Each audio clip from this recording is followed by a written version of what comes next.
Bonjour à tous, donc, je suis Stéphane Caro, je suis chercheur au laboratoire MICA, qui est un laboratoire de recherche en sciences de l'information et de la communication. Ma spécialité, c'est la communication homme-machine, donc tous les processus qui opèrent quand un utilisateur est devant un écran, un site internet, un logiciel, quelque chose, une interface. Comme il a été dit dans l'exposé précédent, la communication sur le vin et le goût du vin via les nouvelles technologies va prendre un essor très important dans les années à venir.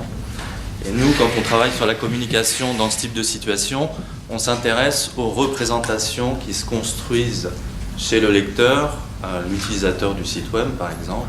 Et donc cette fois, il ne s'agit pas de représentations sociales comme celles qui ont été présentées juste avant sur des groupes d'individus, mais nous on s'intéresse à des représentations mentales, c'est-à-dire comment un lecteur d'un site internet qui lit une description, qui consulte un certain nombre d'informations, peut se construire une représentation du goût via ces intermédiaires. Alors les représentations mentales dans les situations de communication machine, elles ont un caractère un peu particulier, en ce sens que ce sont des représentations qui sont dites construites par intermédiaire d'autrui. Et les intermédiaires sont essentiellement de deux natures. D'une part, des intermédiaires lexicaux, c'est-à-dire les mots qu'on peut utiliser dans une description, par exemple, mais aussi les intermédiaires sous forme d'images, de représentations graphiques, qui peuvent être associés aux mots dans la description du goût d'un vin. Alors, l'objectif de nos travaux de recherche, c'est d'essayer donc d'améliorer la communication autour du goût, avec les nouvelles technologies, mais on verra que ça peut avoir d'autres applications, par exemple sur des étiquettes. On est aussi, quand un consommateur est face à une étiquette sur une bouteille de vin, dans une situation de communication où il y a la construction d'une représentation par intermédiaire d'autrui, c'est-à-dire qu'on a des mots sur l'étiquette, on a du graphisme, etc.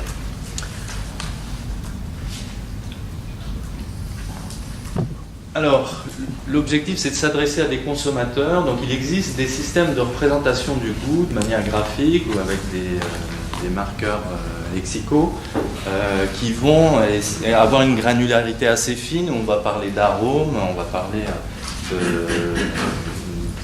de types de descriptions assez complexes au niveau du goût.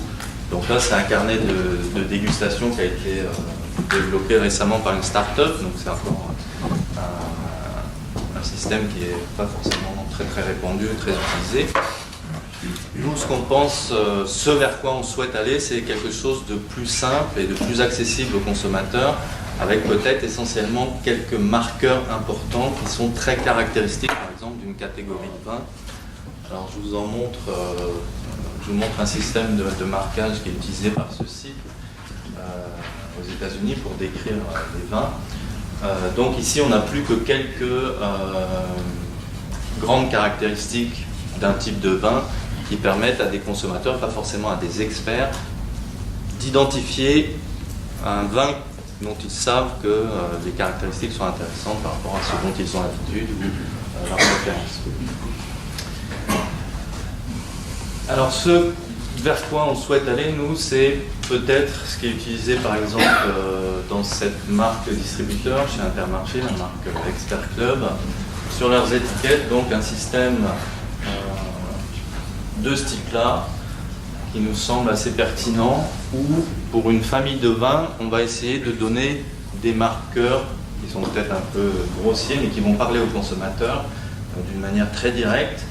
Et ce qu'on voudrait faire, c'est développer une méthodologie donc, qui permette d'identifier des marqueurs textuels de ce type-là et d'en donner des échelles de valeur, comme ici, soit avec une échelle de Likert, une échelle bipolaire, soit avec le système que je vous ai présenté sur le transparent précédent. Donc un système graphique associé à des marqueurs textuels qui donne des caractéristiques qui sont compréhensibles pour un consommateur qui n'est pas forcément un expert sur le goût du vin tel qu'il peut le percevoir de manière assez schématique. Voilà, donc pourquoi je vous présente ce travail qu'on souhaite mener? Tout simplement parce qu'on souhaite déposer un projet avec la région, un projet de recherche avec la région